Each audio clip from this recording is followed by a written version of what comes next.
Shalom Bapak Ibu dan saudara yang terkasih dalam Tuhan, damai sejahtera untuk kita semua. Kita bersyukur kepada Tuhan, malam hari ini kita bersama-sama boleh kembali mengikuti persekutuan doa GKPJ. Mari saya mengajak kita bersama-sama siapkan hati kita di dalam doa kita. Bapa di surga, sekali lagi kami datang kepadamu Tuhan, kami menaikkan syukur kami oleh karena segala kebaikan Tuhan yang Engkau sudah nyatakan bagi kami, memimpin kehidupan kami pribadi, lepas pribadi, dan hari demi hari Engkau menuntun kami. Saat ini ya Tuhan, kami mau menyiapkan hati kami untuk bersama-sama mengikuti persekutuan doa malam hari ini. Biarlah hati kami, pikiran kami boleh terbuka di hadapan Tuhan. Engkau yang memenuhi kami dengan segala berkat-Mu melalui persekutuan malam hari ini. Terima kasih Tuhan, kami serahkan waktu kami ke dalam tangan-Mu. Di dalam nama Tuhan Yesus kami berdoa. Amin. Bapak Ibu, di dalam kehidupan yang kita lewati tidaklah mungkin kita boleh mengandalkan kehidupan diri kita sendiri. Kita tidak mungkin mengandalkan kekuatan diri. Ada banyak hal yang terjadi di dalam hidup kita, ada suka, ada duka. Kalau hari ini kita bisa melewati itu pun karena anugerah Tuhan. Oleh karena itu mari kita pujikan akan anugerah Tuhan di dalam hidup kita. Kita mau bersyukur, kita mau berterima kasih, kita naikkan pujian, ku ada sebab anugerah-Mu.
Hati kita tetap dipenuhi dengan ucapan terima kasih.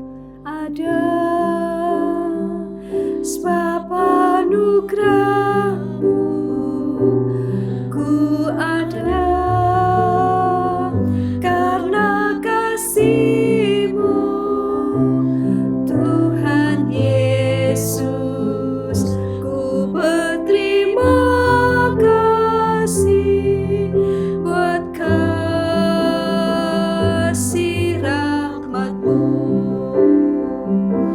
terima kasih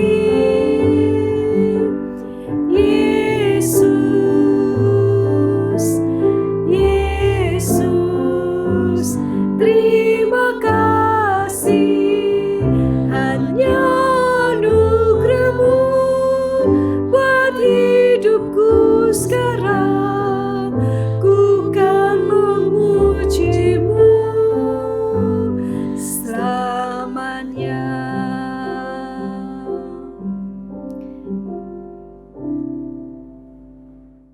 Saudara yang terkasih dalam Tuhan, mari kita dalam kesempatan ini bersama-sama menaikkan syukur kita atas anugerah dan kesetiaan Tuhan yang telah memelihara iman kita dan mencukupkan kebutuhan hidup kita, memberi penghiburan dan kekuatan yang kita perlukan di sepanjang minggu yang sudah kita lewati.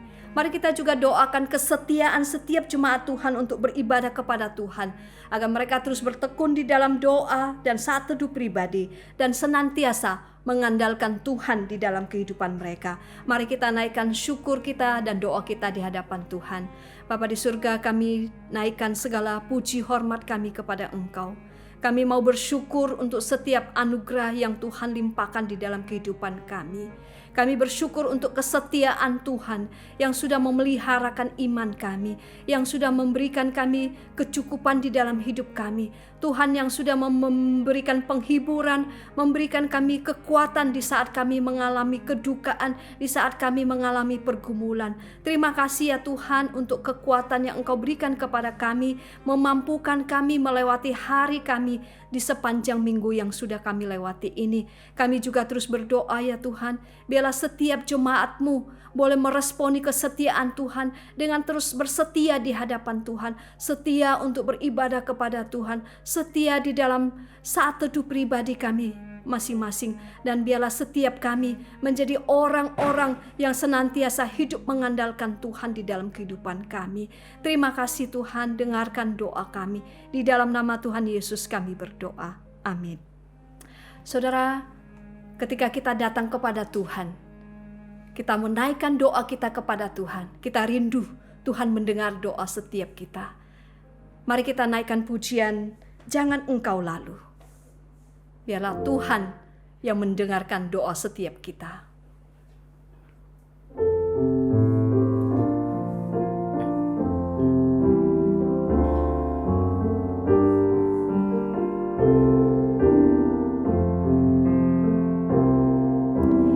Yesus Juru Selamatku,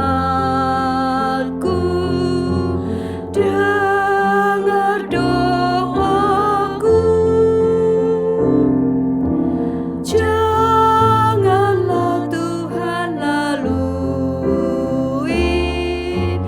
berilah berkat-Mu.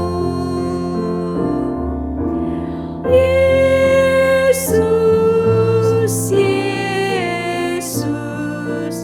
dengar doaku. Janganlah engkau lalui, berilah berkat-Mu. Aku bersujud padamu,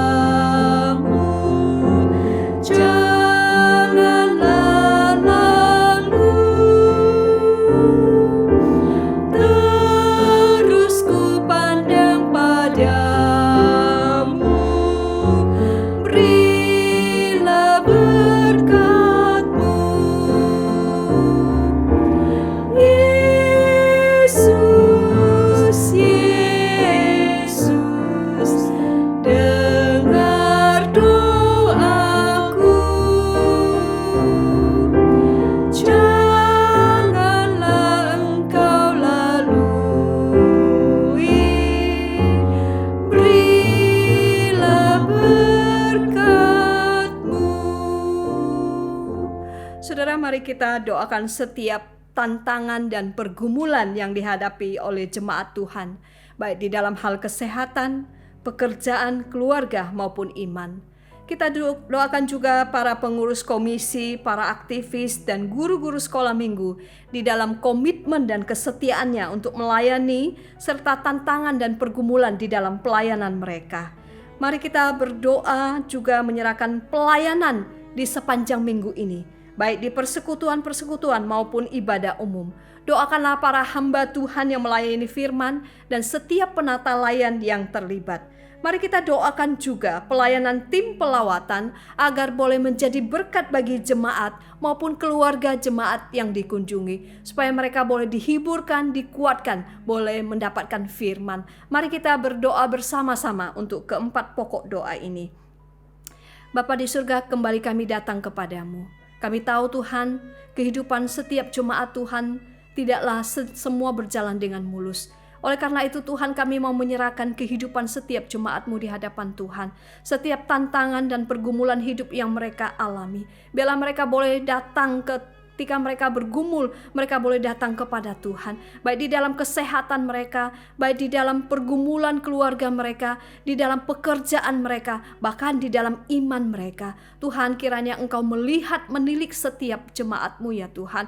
Berkati di dalam kehidupan mereka, di dalam tantangan dan pergumulan yang mereka alami, Engkau memberikan jalan keluar bagi setiap mereka. Dan disitulah Tuhan, iman mereka boleh terus diproses, mereka boleh semakin bertumbuh dewasa di hadapan Tuhan. Kami juga mengingat untuk setiap pelayan-pelayan Tuhan, baik para pengurus komisi, para aktivis, para guru-guru sekolah minggu di dalam komitmen mereka melayani Tuhan. Tuhan, Engkau terus teguhkan mereka. Biarlah roh mereka terus boleh menyala-nyala di dalam melayani Tuhan. Engkau menolong mereka ketika menghadapi tantangan dan pergumulan dalam pelayanan. Mereka tidak mundur, tetapi mereka boleh terus memandang kepada Tuhan. Dan Engkau memberikan berkat-Mu bagi mereka, memberikan kekuatan bagi mereka untuk boleh terus melayani Engkau. Terima kasih ya Tuhan, Engkau juga memberkati untuk pelayanan-pelayanan yang akan kami kerjakan sepanjang minggu ini, baik di dalam persekutuan-persekutuan maupun di dalam ibadah umum. Tuhan, Engkau memberkati persiapan-persiapan pelayanan yang ada. Engkau memberkati setiap anak-anak-Mu yang akan melayani, khususnya para hamba Tuhan yang melayani firman Tuhan. Biarlah kuat kuasa Tuhan diberikan kepada setiap mereka. Biarlah firman Tuhan boleh dinyatakan dengan jelas dan boleh menjadi berkat bagi jemaat-Mu. Berkati juga setiap penata lain yang terlibat di dalamnya. Berikan mereka juga hati yang sungguh-sungguh ketika mereka mau melayani Tuhan, sehingga pelayanan yang dikerjakan juga boleh menjadi berkat dan boleh memperkenankan hati Tuhan. Bapa di surga, kami juga mengucap syukur untuk tim pelawatan GKPJ yang sudah boleh berjalan sampai saat ini. Dan kami terus berdoa biarlah setiap tim yang melayani Tuhan di dalam perkunjungan kepada jemaat maupun keluarga jemaat itu boleh menjadi berkat. Mereka boleh dipakai oleh Tuhan untuk menguatkan jemaat maupun keluarga. Mereka boleh dipakai untuk menghibur mereka, boleh meneguhkan iman mereka, bahkan boleh saling menguatkan satu dengan yang lain, bahkan boleh menyatakan firman bagi setiap mereka. Oh Tuhan, kiranya Engkau memberkati setiap pelayanan yang kami kerjakan di tengah gereja Tuhan, setiap penata layan yang terlibat di dalamnya. Terima kasih Tuhan, dengar doa kami. Di dalam nama Yesus kami berdoa. Amin. Saudara yang terkasih di dalam Tuhan, mari kita naikkan kembali pujian Jangan Engkau Lalu, ayat yang ketiga dan yang keempat.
Saudara, kita juga mengingat untuk Sekolah Kristen Bina Kasih yang Tuhan izinkan ada di tengah-tengah kota Jambi ini. Mari kita berdoa, Sekolah Kristen Bina Kasih dapat menjadi berkat bagi anak didik maupun para orang tua murid, baik dalam hal pengetahuan, pendidikan karakter maupun kerohanian. Kita juga mendukung mendoakan para pengurus yayasan, para guru, staf dan karyawan Bina Kasih dapat bersatu hati melayani dan sevisi dalam memajukan dan mengembangkan sekolah Kristen Bina Kasih. Yang terakhir, kita doakan setiap kebijakan yang ditetapkan pemerintah, khususnya yang berkaitan dengan pengendalian COVID-19, dapat membawa bangsa ini keluar dari pandemi yang berkepanjangan, dan doakan agar setiap masyarakat juga boleh berpartisipasi aktif di dalamnya. Kita naikkan ketiga pokok doa ini di hadapan Tuhan. Tuhan, kami mengingat sekolah Kristen Bina Kasih, sekolah yang Tuhan izinkan ada di tengah kota Jambi ini untuk menjadi berkat. Dan kami terus berdoa, Tuhan, kiranya Engkau pakai sekolah ini menjadi berkat bagi anak didik yang ada di sana, bahkan juga para orang tua murid, baik di dalam hal pengetahuan, di dalam pendidikan karakter, maupun di dalam iman. Biarlah Tuhan Engkau pakai sekolah ini menjadi berkat yang lebih luas lagi dari waktu ke waktu. Engkau pakai sekolah ini menjadi berkat yang lebih besar, yang mendatangkan kemuliaan bagi Tuhan. Kami berdoa, Tuhan, menyerahkan setiap pengurus yayasan, setiap staf karyawan, guru, kepala sekolah, semua yang ada di dalamnya. Mereka boleh bersatu hati di dalam melayani Tuhan, khususnya melalui sekolah Kristen Bina Kasih ini. Kami terus berdoa supaya mereka memiliki visi yang sama di dalam memajukan dan mengembangkan sekolah Bina Kasih ini. Tuhan, kiranya Engkau pakai setiap mereka untuk menjadi berkat melalui sekolah Kristen Bina Kasih ini. Kami juga mengingat akan pemerintah kami, ya Tuhan, secara khusus di dalam setiap kebijakan yang mereka ambil. Biarlah itu boleh mendatangkan manfaat, mendatangkan kebaikan. Melalui peristiwa COVID-19 ini ada banyak kebijakan yang diambil. Oleh karena itu Tuhan, kami mohon biarlah Engkau memberikan hikmat bijaksana kepada pemerintah kami, khususnya dalam soal pengendalian COVID ini, sehingga kebijakan yang diambil boleh membawa bangsa kami keluar dari pandemi yang berkepanjangan. Dan kami terus berdoa, ya Tuhan, bukan hanya pemerintah kami yang mengambil kebijakan, tetapi juga kami sebagai warga masyarakat, kami juga boleh ambil bagian secara aktif untuk mendukung setiap kebijakan pemerintah ini. Tuhan, kami mohon belas kasihan Tuhan atas bangsa kami. Pimpin kami, ya Tuhan, agar kami boleh melewati pandemi ini dan kami kembali boleh hidup di dalam damai sejahtera Tuhan. Terima kasih Bapa di surga. Kami berdoa di dalam nama Tuhan Yesus. Amin. Saudara, kita juga mengingat untuk jemaat Tuhan yang sedang mengalami kelemahan tubuh. Kita tetap berdoa menyerahkan penginjil Cornelius yang masih di dalam masa pemulihan dari sakit. Doakan juga Bapak Amiel, masa pemulihan pasca jatuh dan patah tulang. Kita juga doakan Ibu Gan Siok Cheng di dalam pemulihan pasca operasi. Doakan juga Bapak Andreas Sim sedang pengobatan di luar negeri, dan juga Ibu Cheng Hong Peng yang sedang mengalami kelemahan tubuh. Dan kita doakan supaya mereka tetap diberikan kekuatan oleh Tuhan. Mari kita naikkan doa kita bagi beberapa saudara kita ini. Bapa di surga, kami juga mengingat untuk contoh Cornelius yang masih di dalam masa pemulihan. Engkau yang akan terus menopang hamba-Mu ini, Tuhan, memberikan dia kekuatan untuk boleh melewati masa-masa pemulihan ini dengan mengandalkan Tuhan, dan Engkau pakai dia sehingga boleh kembali melayani bersama dengan kami. Mengingat untuk Bapak Amiel yang pasca jatuh dan patah tulang, Tuhan, kami terus berdoa, biarlah Tuhan Engkau juga menjamah Pak Amiel, diberikan pemulihan kembali. Kami mengingat juga untuk Ibu Gan Siok Cheng yang juga di dalam masa pemulihan pasca operasi. Tuhan yang menjamah bagian tubuh yang mengalami pemulihan ini agar dia boleh kembali pulih secara total. Mengingat juga untuk Bapak Andreas Sim yang sedang pengobatan di luar negeri. Tuhan, Engkau yang mempertemukan dia dengan dokter yang tepat supaya dia boleh mendapatkan pengobatan yang tepat. Kami juga berdoa menyerahkan Ibu Cheng Hong Peng yang juga dalam masa kelemahan tubuh. Tuhan, berikan dia kekuatan bukan hanya secara jasmani, tetapi Engkau juga buka hatinya supaya dia sungguh-sungguh percaya kepada Tuhan, mengandalkan Tuhan, menerima Engkau sebagai juru selamat pribadinya. Kami menyerahkan mereka di dalam masa kesakitan, di dalam masa kelemahan tubuh, mengalami pergumulan. Tuhan, Engkau hiburkan mereka, Engkau kuatkan iman mereka, ya Tuhan. Mereka boleh terus mengingat bahwa Tuhan bersama dengan mereka di dalam kelemahan mereka. Kami juga mengingat mungkin ada jemaat lain yang dalam masa kelemahan tubuh. Tuhan, Engkau juga yang mengingat mereka satu persatu. Terima kasih Bapa di surga, dengar doa dan seruan kami. Di dalam nama Tuhan Yesus kami berdoa dan kami bersyukur. Amin. Saatnya kita akan bersama-sama mempersiapkan hati kita akan menerima firman Tuhan malam hari ini yang akan disampaikan oleh penginjil Christopher dengan tema iri hati membusukkan tulang. Mari kita persiapkan hati kita untuk mendengarkan firman Tuhan dengan sungguh-sungguh. Kita naikkan pujian, Ku Mau Mendengar.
Kita akan nyanyikan dalam versi yang Mandarin.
Waktu dan tempat saya persilakan kepada penginjil Christopher. Selamat malam Bapak Ibu Saudara yang dikasihi Tuhan. Kita bersyukur kalau malam hari ini kita akan sama-sama belajar firman Tuhan. Mari sebelum lebih jauh lagi kita menerima firman Tuhan, kita masuk di dalam doa. Bapa di surga, kami sekali lagi datang di hadapan-Mu. Kami bersyukur kalau kami boleh memuji Tuhan dan berdoa. Sekarang waktunya bagi kami untuk mendengar kebenaran firman-Mu. Tolong Engkau berkati baik yang menyampaikan ataupun kami yang mendengarkan, semuanya diberkati oleh Tuhan, mendapatkan kebenaran firman-Mu, untuk boleh kami dengar dan kami lakukan dalam kehidupan kami. Tolong setiap kami Tuhan di dalam keterbatasan kami, untuk boleh mengerti akan firman-Mu. Ini doa kami Bapa, di dalam nama Tuhan Yesus kami sudah berdoa. Amin. Bapak Ibu yang dikasihi oleh Tuhan, hari ini kita akan membahas satu tema, yaitu iri hati membusukkan tulang. Nah Bapak Ibu yang dikasihi oleh Tuhan, pada suatu hari ada satu orang pemuda yang sedang menikmati kopi panas yang dia seruput di sore hari. Dia sedang menikmati itu di teras rumahnya. Kemudian ketika dia sedang asik menikmati kopi, dia tidak sengaja mengambil satu handphonenya dan dia mulai men-scroll aplikasi yang ada. Akhirnya dia membuka salah satu aplikasi dan tidak sengaja pula pemuda ini melihat adanya satu postingan di mana postingan itu berisi tentang pantai dan ternyata ada juga makanan-makanan mewah yang ada di pantai itu. Ketika pemuda ini melihat postingan dari salah satu temannya dan ternyata teman ini juga adalah teman lamanya, teman sekolahnya, maka dia mulai memiliki satu rasa kepo di dalam dirinya. Akhirnya pemuda ini tidak sengaja mulai menggoyangkan jempolnya gitu ya, mulai men-scroll. Dia mulai melihat postingan temannya ini. Ketika dia terus melihat dan melihat postingan yang ada, maka tiba-tiba pemuda ini mulai merasa jengkel. Pemuda ini mulai merasa kesal di dalam hatinya. Dan ternyata Bapak Ibu, pemuda ini mulai iri hati. Mengapa pemuda ini iri hati? Karena pemuda ini tidak memiliki kehidupan yang seberuntung temannya itu. Dia teringat ketika masih sekolah, pemuda ini melihat bahwa temannya itu, kalau ke sekolah itu diantar naik mobil. Sedangkan dia masih harus naik ojek. Gitu ya. Kemudian kalau ngomongin sarapan, ya cukup berbeda tentunya. Kalau misalnya temannya ini bisa makan roti, bisa makan nasi goreng, bisa makan spaghetti, burger sebagai salah satu menu untuk sarapannya, maka pemuda ini bersyukur masih bisa makan singkong, ubi, ataupun nasi. Kalau misalnya kita lihat dari baju, kalau misalnya pemuda itu melihat, ya temannya punya baju warna putih yang sangat bagus, yang sangat terang, sedangkan baju putih pemuda ini putih kekuning-kuningan. Dari sini Bapak Ibu, pemuda ini mulai kesal, mulai jengkel, perasaannya mulai campur aduk. Dia mulai tidak menikmati senja ataupun kopi yang ia seruput. Bapak Ibu yang dikasihi oleh Tuhan, cerita tadi menunjukkan bahwa si pemuda yang awalnya baik-baik saja, sekarang menjadi tidak baik. Kenapa? Karena dia iri hati. Permasalahan yang paling parah adalah pemuda ini ketika mulai iri hati, mulai kesal dan mulai jengkel, pemuda ini pun akhirnya mulai menyalahkan orang tuanya. Dia pun juga mulai menyalahkan Tuhan yang memberikan kehidupan yang seperti demikian. Bapak Ibu yang dikasihi oleh Tuhan, kita hari ini akan membahas satu tema penting, yaitu tentang iri hati yang membusukkan tulang. Kita belajar melihat cerita pemuda tadi, bahwa kita bisa melihat dan percaya bahwa ada satu realita yang tidak bisa kita pungkiri, yaitu tentang iri hati yang eksis. Iri hati yang selalu ada di dalam kehidupan kita. Iri hati itu seperti tamu Bapak Ibu, yang sedang mengetok pintu kehidupan kita, yang berusaha masuk di dalam hati kita, supaya membuat kita itu hidup di dalam iri hati. Kalau kita hidup di dalam iri hati Bapak Ibu, tentu saja itu tidak menyenangkan hati Tuhan. Bapak Ibu yang dikasihi oleh Tuhan, iri hati tidak akan pernah membawa kabar sukacita di dalam setiap kehidupan kita. Ketika iri hati itu mampu masuk di dalam hati kita, iri hati itu mampu merusak kehidupan kita, tidak akan pernah Bapak Ibu iri hati membawa kabar sukacita. Justru yang dia bawa adalah kabar buruk bagi hidup kita. Dan makanya Bapak Ibu, di dalam Amsal pasal yang ke-14 ayat 30, penulis Amsal menjelaskan dengan lebih lanjut tentang iri hati itu. Bahwa iri hati memberikan dampak negatif di dalam setiap kehidupan kita. Kalau kita perhatikan di dalam Amsal 14 ayat 30 berbunyi demikian.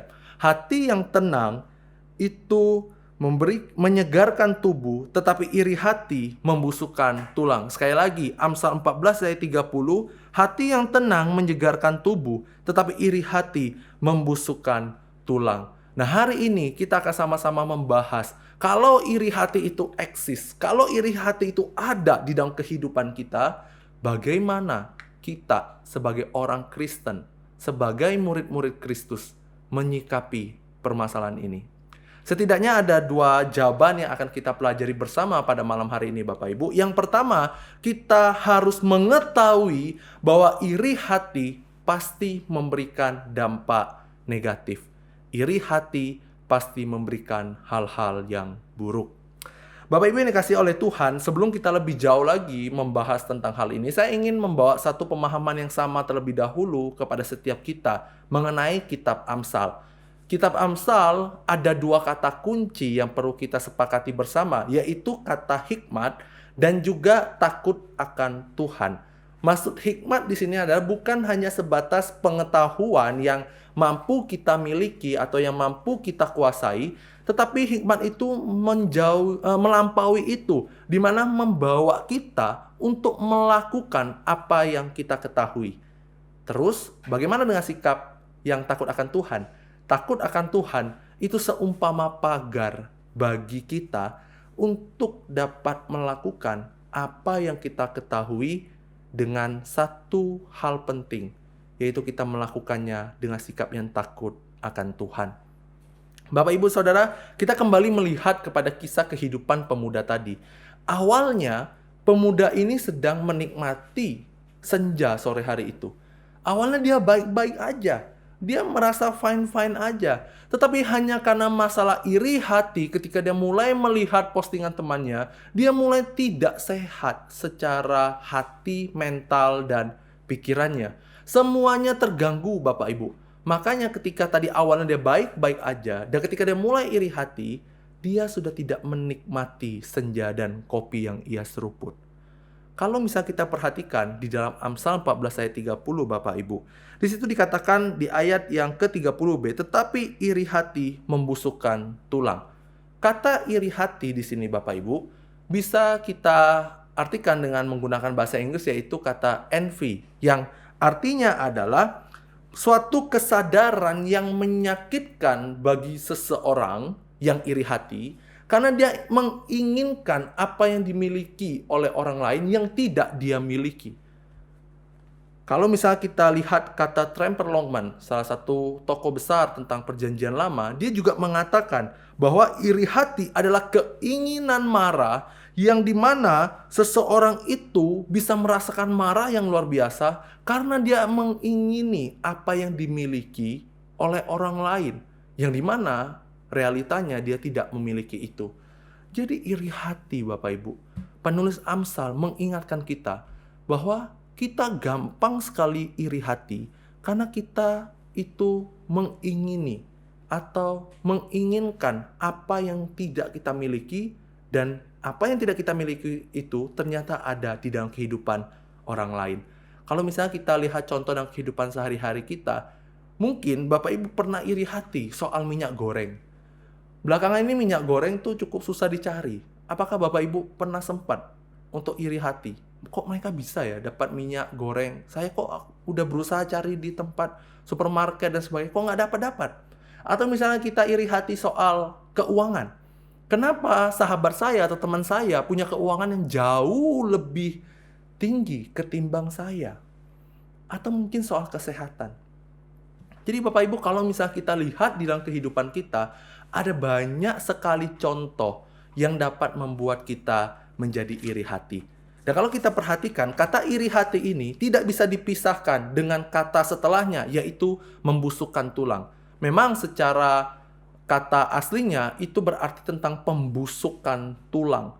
Jadi dari pengertian ini, penulis Amsal sedang mengingatkan kepada setiap kita yang adalah pembacanya, bahwa ketika kita mulai iri hati, maka kita itu mulai membawa hal-hal negatif itu masuk di dalam tubuh kita. Mulai membawa hal-hal buruk di dalam kehidupan kita, yang dimana dapat terjadi pembusukan atau kerusakan yang tidak seharusnya.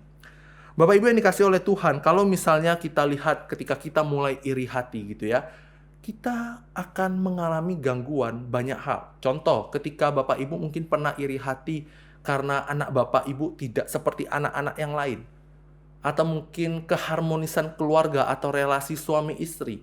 Atau mungkin kondisi keuangan Bapak Ibu atau kondisi kesehatan Bapak Ibu saudara sekalian tidak seperti orang lain yang begitu baik. Maka kita mulai terganggu di dalam pikiran kita. Kita mulai overthinking. Kita mulai tidak sehat secara pola pikir. Di dalam hati kita, kita mulai benci, kita mulai jengkel, kita mulai kesel dengan orang-orang lain. Kenapa? Karena kita iri hati.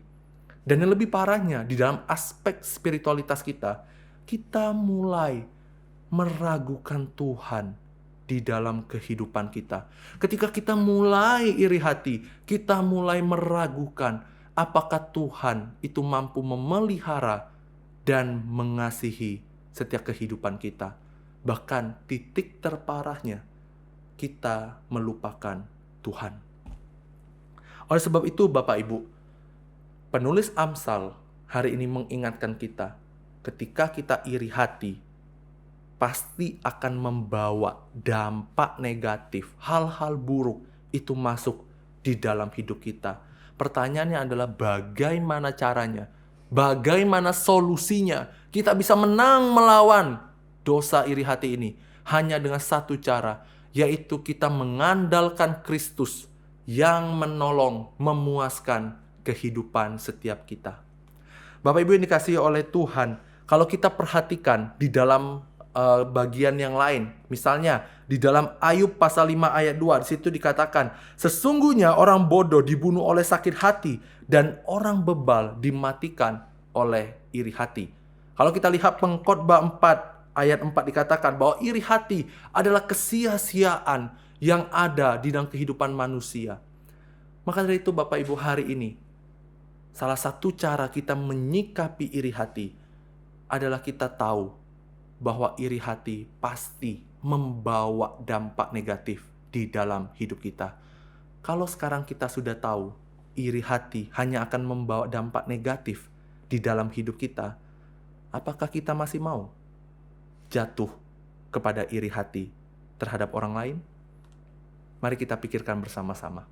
Sekarang kita masuk poin yang terakhir, poin yang kedua. Bagaimana cara kita menyikapi iri hati? Selain kita sudah mengetahuinya, maka yang kedua adalah kita merasakan bahwa cinta kasih Kristus itu lebih dari cukup. Sekali lagi, cara yang kedua adalah kita merasakan cinta kasih Kristus yang lebih dari cukup. Bapak Ibu yang dikasihi oleh Tuhan, di dalam Amsal pasal 14 ayat 30 di kalimat yang pertama, di situ dikatakan hati yang tenang menyegarkan tubuh. Kalau kita perhatikan hati yang tenang, kita dapat melihat di dalam kata aslinya dapat diterjemahkan sebagai hati yang senang, hati yang sehat, hati yang punya damai sejahtera. Jadi ketika hati kita mulai sehat, hati kita punya damai, maka itu akan menyegarkan tubuh. Artinya ada hal-hal positif yang kita dapatkan di dalam kehidupan kita. Maka dari pengertian ini, kalau kita sambungkan dengan ayat 30b, tetapi iri hati membusukkan tulang, maka sebenarnya kita dapat mengetahui bahwa penulis Amsal sedang mengatakan bahwa iri hati itu seperti virus yang merusak kehidupan setiap kita. Bapak Ibu, ketika kita berbicara tentang iri hati, maka kita perlu ingat bahwa iri hati tidak akan pernah memberikan kepuasan di dalam hidup kita. Kita akan hanya terus merasa dirugikan dengan iri hati itu. Kenapa? Karena itu adalah virus yang mengganggu hidup kita. Kalau misalnya Bapak Ibu mungkin pernah berjuang ketika terkena COVID, Bapak Ibu tahu bagaimana berjuang terhadap virus yang ada di dalam tubuh Bapak Ibu. Nah, demikian jugalah iri hati itu.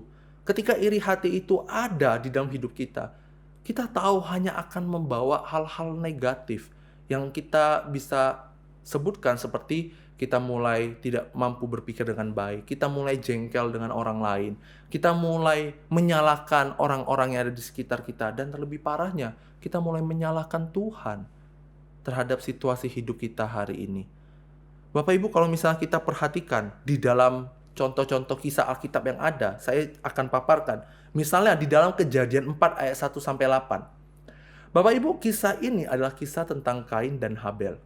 Ketika saya mengatakan kisah Kain dan Habel, saya percaya ada satu hal yang langsung terbesit di dalam pikiran Bapak Ibu, yaitu tentang kasus pembunuhan.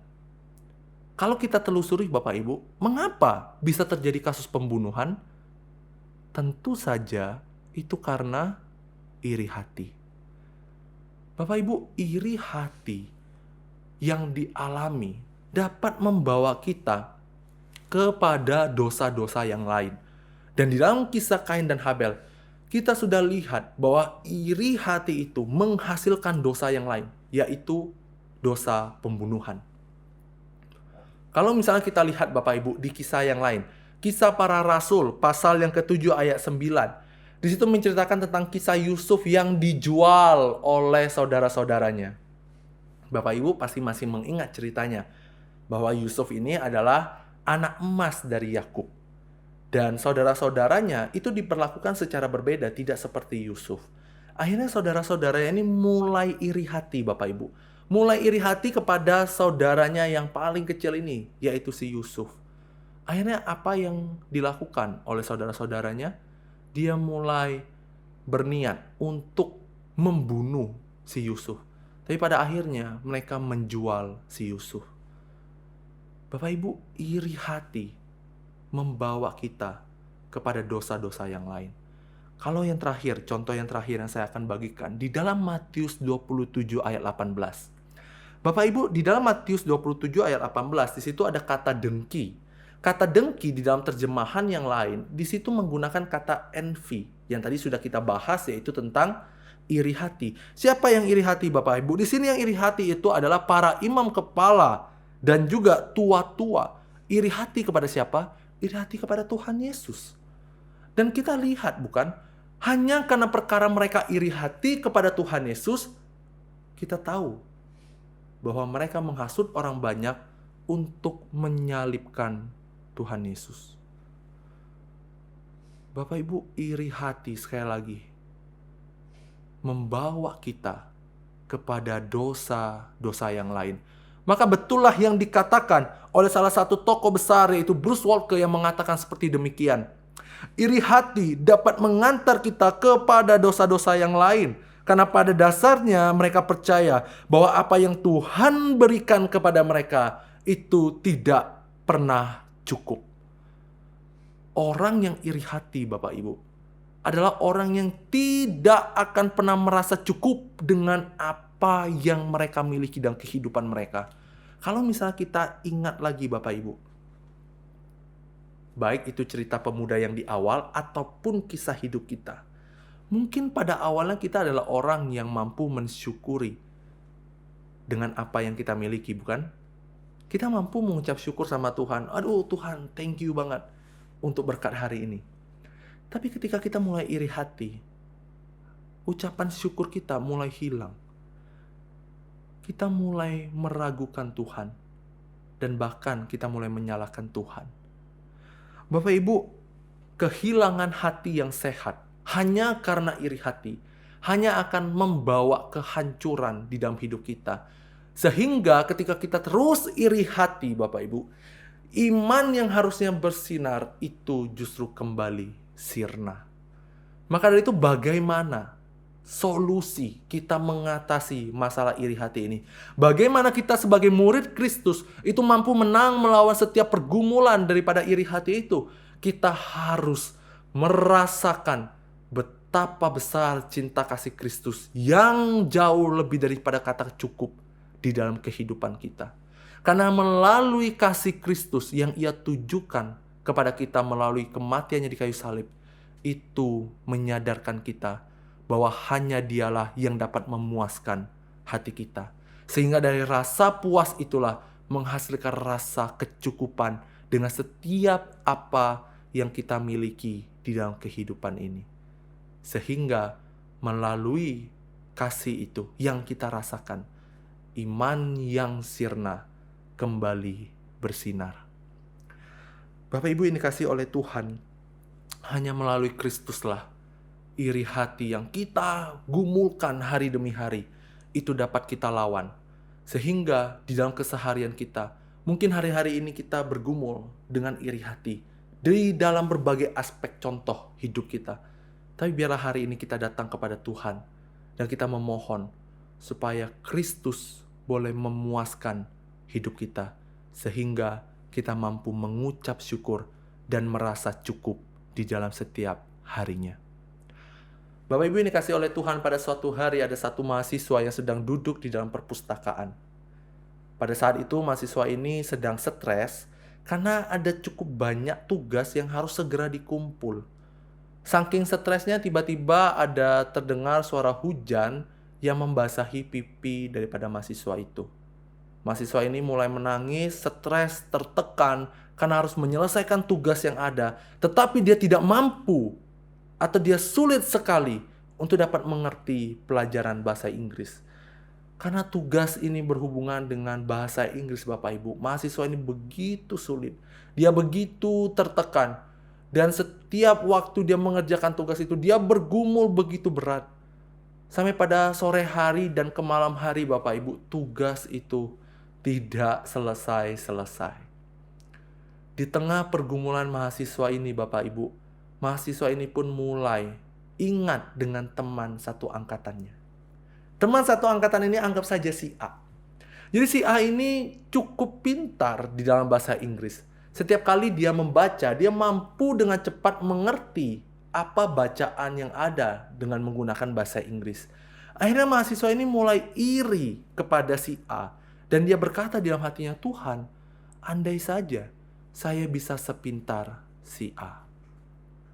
Singkat cerita, mahasiswa ini pun akhirnya sudah terlalu lelah. Dia pulang ke kamar, dia membereskan barang-barangnya, dan dia pun ingin segera tidur. Dan ketika dia ingin segera tidur, dia pun mulai berdoa di dalam hatinya. Dia mulai berkata seperti ini Bapak Ibu. Tuhan, kenapa saya tidak sepintar si A? Kenapa saya itu tidak sejago si A? Khususnya dalam bahasa Inggris. Tuhan, Engkau tahu kalau misalnya aku sepintar itu, pasti aku mampu menyelesaikan setiap tugas yang ada. Aku gak perlu stres ini, gak perlu segalau ini. Bahkan nilainya pasti bagus. Tuhan, kenapa harus aku yang mengalami kekurangan di dalam bahasa Inggris? Di tengah jeritan mahasiswa ini Bapak Ibu, Tuhan menjawab seruannya. Dan di situ Tuhan berkata, kalau kamu diberikan kepintaran seperti mahasiswa itu, atau kamu lebih pintar dari mahasiswa itu, apakah kamu masih punya sikap yang mau terus berdoa dan bergantung kepada aku di dalam menyelesaikan setiap tugas-tugasmu? Bapak Ibu, mahasiswa ini pun menyadari bahwa dia mulai iri hati. Dia mulai jatuh di dalam dosa iri hati. Dan Tuhan menolong dan menjawab, memberikan anugerah dan menyadarkan mahasiswa itu bahwa ketika engkau pintar, engkau akan dapat sombong dan melupakan aku sebagai sumber hikmat yang menolong engkau di dalam menjalani panggilan ini. Maka ketika awal si mahasiswa itu Bapak Ibu mulai meragukan Tuhan, sekarang mahasiswa itu mulai sadar di dalam anugerah Tuhan bahwa dia harus terus mengandalkan Tuhan. Sekalipun dia mengalami kelemahan, justru itulah yang menolong dia untuk dijauhi dari dosa iri hati. Dan menariknya, mahasiswa itu adalah saya sendiri. Bapak Ibu, saya tahu waktu itu saya begitu berat menghadapi pergumulan itu. Saya tahu saya salah dan saya telah jatuh dalam dosa. Tapi saya ingat di dalam anugerah Tuhan, dan ketika saya merasakan kembali cinta kasih Tuhan yang begitu besar dalam kehidupan saya kembali sadar bahwa saya memerlukan Kristus di dalam kehidupan saya.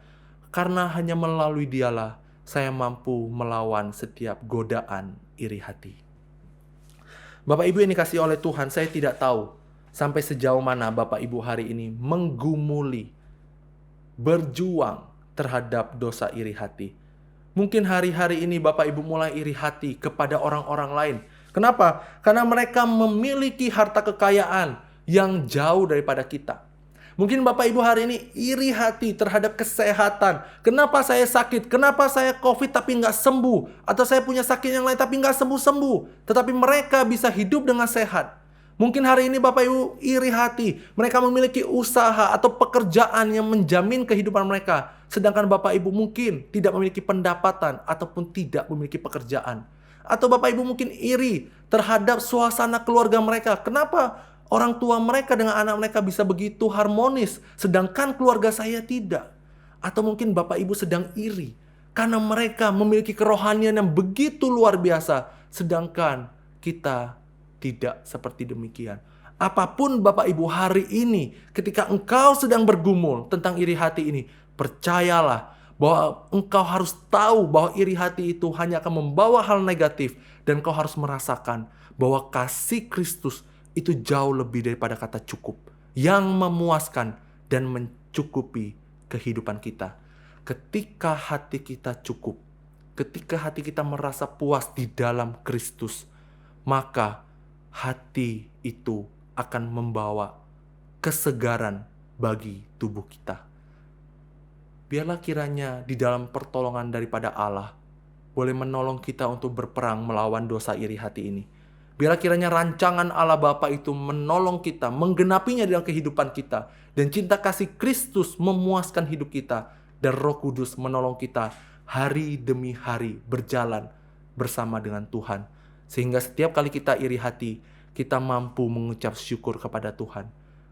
Bukankah itu juga yang dikatakan Paulus di dalam 1 Tesalonika 5 ayat 18? Mengucap syukurlah senantiasa, sebab itulah yang dikehendaki Allah di dalam Yesus Kristus.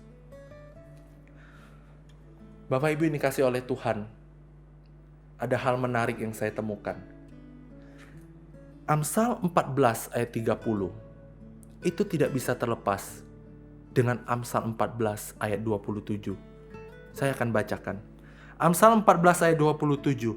Takut akan Tuhan adalah sumber kehidupan, sehingga orang terhindar dari jerat maut.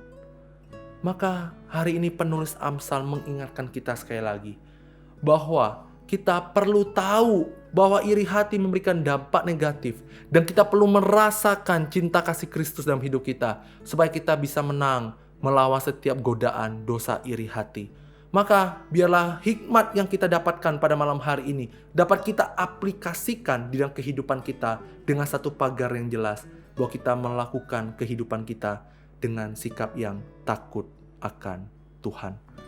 Bapak Ibu, kabar baiknya adalah Tuhan bersama dengan kita. Sesulit apapun, Dia bersama dengan kita. Ketika Bapak Ibu Saudara jatuh kepada dosa iri hati, engkau tidak ditinggalkan, sebab Dia ada di sana. Biar kiranya firman Tuhan malam hari ini meneguhkan dan menguatkan setiap kita. Mari kita berdoa. Bapa yang di surga, kami sungguh bersyukur untuk kebenaran firman-Mu. Biarlah kiranya kami boleh melakukannya dalam kehidupan kami. Dan biarlah Roh Kudus boleh bekerja dalam hidup kami, supaya kami berjuang bukan untuk iri hati, tetapi untuk mengucap syukur dan kembali percaya bahwa Engkau adalah Allah yang memelihara dan menopang hidup kami. Dan ajarkan kami untuk terus merasa cukup, karena kami percaya dan beriman kepada Engkau. Terima kasih Tuhan, sekali lagi kami bersyukur. Biarlah kiranya Roh Kudus menolong setiap kami. Di dalam nama Tuhan Yesus kami sudah berdoa. Amin. Persekutuan doa malam kita selesai. Tuhan Yesus memberkati setiap kita.